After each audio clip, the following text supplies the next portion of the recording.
So my name is Steven Osef, and I'm from San Diego myself. And it was interesting, I don't go. I'm a Jewish person myself. I was raised Jewish, and I don't really go to synagogue to pray often. But I was bar mitzvah and I was raised, Jewish, and I went to Hebrew school, attended every Sunday and Wednesdays. But I had went to the synagogue actually the day before Israel had bombed Iran, and I had listened to the rabbi speak, and he was, at first it's kind of hard to get a really good sense, although they do have, most synagogues and Jewish kabbas, they tend to have a Star of David flag, an Israeli flag, and mine did, on the right, but they historically didn't have that. Although this time was different, the rabbi was speaking on, Iran, and he was essentially calling them a cult of death, the Iranian government, what he referred to, and he advocated for bombing and destroying the country. And he also spoke on the Jewish experience and Zionism. And he essentially stated that the only way to engage in spiritual work or spiritual experience or holy work of any kind was if you were to go to Israel and do some kind of work within the state of Israel. Apparently, according to him, that's the only way you could. That's virtually the only way you could engage in a spiritual awakening of some kind, which I completely disagree with. And I think that it's important to be able to create the conditions that are conducive to spiritual experiences throughout the world. That had me thinking too, because I was listening to Sayyid Husseini speak recently at the convention, and he gave a remarkable speech, and he was talking about resistance. He was talking about a number of terms and how he can analytically redefine terms and colloquially and socially, and that's a significant process, and it's something that must be done in a number of regards. However, in regard to resistance in particular, it got me thinking, do you have to reside in a country such as Palestine or Iran in order to perform resistance, or can you perform real resistance within countries of the West, such as the United States, such as England, such as France, such as Germany? And I think that's a real question. I posed it to him actually after work, and he was a little stumped, although he did have a fairly good answer for me. He said, what we need to do here in the United States is you have to cultivate leaders, strong leaders. You have to build them up. And that's something that tends to not transpire within the West due to a number of reasons. Institutions, perhaps it's cultural of some kind, and of course, imperialism obviously intervenes and interferes with that. I agree with him. I think leaders that's critical. And I was also bringing up Los Angeles. I was recently in Los Angeles with my good friend Dan Nicewander from CPI LA, from the CPI chapter out in Los Angeles, and we were at a party over there, and there was this one Persian woman who was saying a number of statements in regards to Palestine, and she was basically advocating for the destruction of Palestine and the Palestinian people and the Palestinian resistance. And I was thinking to myself, how can in a city such as Los Angeles, which has good and bad like every city though, how is it difficult? Is it difficult to have a spiritual experience, and how can you make it?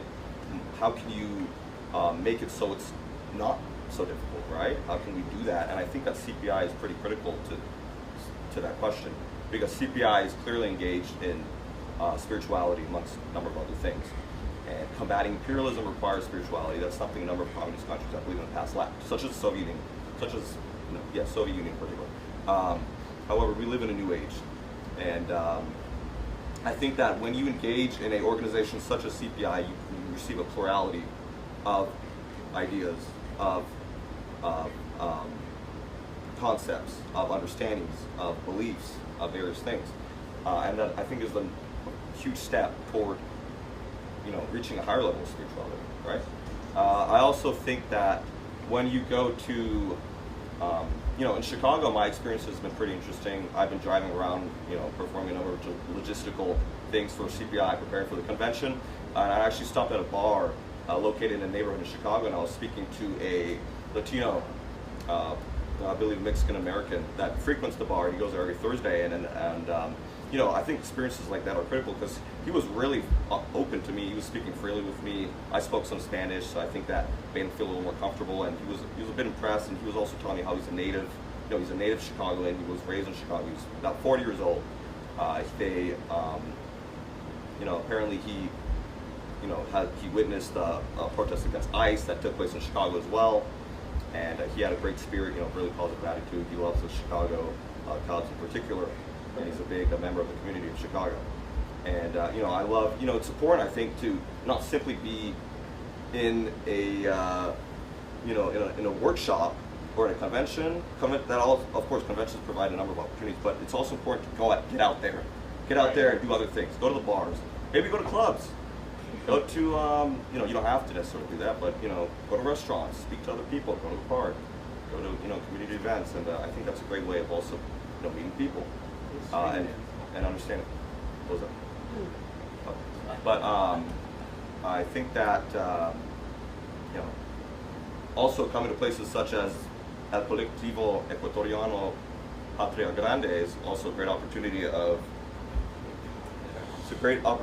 for cross-cultural exchanges to take place and education to take place, because we're reside within a political network of movements and groups, right? And it's international, it's not just national, and it's important to listen to other people, from other countries and their experiences. During the convention, there was people from Ecuador who, spoke on the way in which Ecuador's been destroyed by the subsequent governments, that took place. Governments that were basically in control of Ecuador during Obama's presidency, and how they rolled back a number of the great changes and progress and economic reforms that had taken place before. And that kind of made me a bit emotional and saddened to hear that. It's quite sad, when things like that happen, and they happen quite often in this world, unfortunately. But Colectivo Ecuatoriano Patria Grande, it advocates for the unity, or the uniting of people of Latin America, all countries and all people of Latin America, against globalism, against imperialism. And that's also similar to what the great leader of the Islamic Republic of Iran had stated, Ayatollah Khamenei. And he had stated that, it's important for Muslims to unite, and in order to combat imperialism and colonialism. Muslims from West Asia to Central Asia to North Africa. I mean, it must take place if they really want to, combat, imperialism and Zionism. I think it's very necessary. And Shia Islam is a great, starting place for that, certainly. And because of their very unique spirituality and spiritual beliefs. So, I guess maybe the question was, how can we engage in more resistance here? But I guess that's about it. Great. Well, Stephen, I really want to say we really appreciate having you here. We met Stephen in Los Angeles, and he's actually in Sacramento. He drove in for a CPI event, and we've hung. Oh, San Diego. See, I don't know my California cities. They all San Francisco, San Diego, Sacramento. But we really appreciate everything. You've been here and you've been really helpful, and you also have a unique insight, being an Iranian American, but also a Jewish American, and having insight into both communities. So thank you for all the hard work that you have done, and we really value your insights. And those were all great observations. And you're right about needing to talk to people. As you said, your question for Syed is, what about resistance here? Right? And that is where, we take great inspiration from all the people around the world who struggle against imperialism, all of them.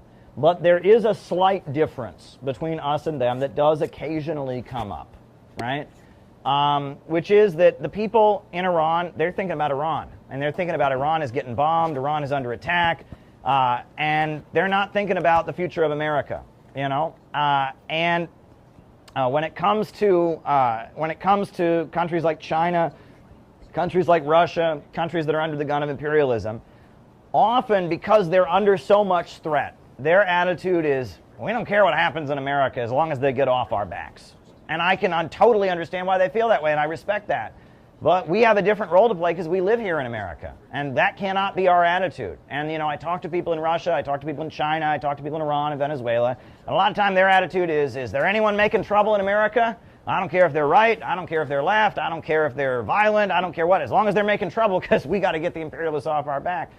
And they have a right to feel that way. We don't feel that way. right? And to be fair, President Xi Jinping, if you listen to him, he doesn't feel that way. He doesn't want America to fall. He wants America to become peaceful and part of a new world that is structured in prosperity and growth, where it's not antagonizing the developing countries.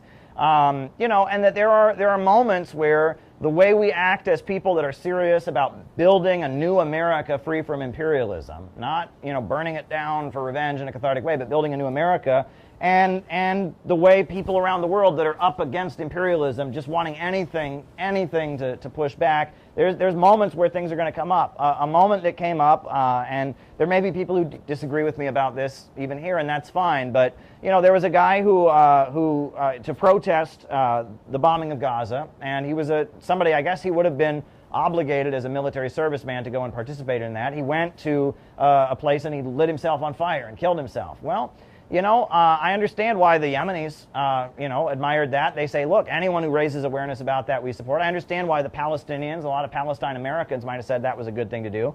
But as a responsible movement of people here in America, we can't be glorifying suicide, right? We can't be saying, oh yeah, that's great, people going and lighting themselves on fire, because it's not great, because mental health is a really big problem in anti-imperialist circles. And on top of that, we need organizers. We don't need dead martyrs who get attention for 10 minutes on social media. We need people who give their lives to this. And so I saw the way a lot of the Palestine movement was celebrating this guy who lit himself on fire, and I'm glad that he didn't want to go and be part of it, and I'm glad he felt so moved by the Palestinians, but I'm not glad he killed himself, and we can't be promoting suicide. And while people around the world might want to promote that because they say, look, you know, an example of this, and they see it anything that will raise awareness to the Palestinians, that's not the role that we can play as responsible actors, as people building a movement, and as people who genuinely love our country.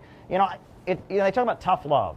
I think that we love America, but it's tough love sometimes. Yes. If someone really loves you, and you're screwing up your life, and you're making bad decisions, and you're headed for a bad direction, they're going to tell you. We love America enough to say that. We love America enough to say, you're on a bad road. You're on a bad road, and imperialism is going to lead to the death of this country. And it's tough love, but it's love, right? Yes. And you know, we love America enough to say, look, it's got to change, and we want a prosperous, beautiful future for America. That's what we want, and that means that we have the role. We can't just have the attitude of anyone who's causing a problem here or anyone who's breaking things or causing discord is good. That's not our attitude, right? And that might be the attitude of people in anti-imperialist countries, but it's not the way we see things. No, and we're not foreign agents, right? If we were foreign agents, yeah, that might be our attitude. Anything to screw things up, and you know, we're not foreign agents. We're American patriots. We love our country.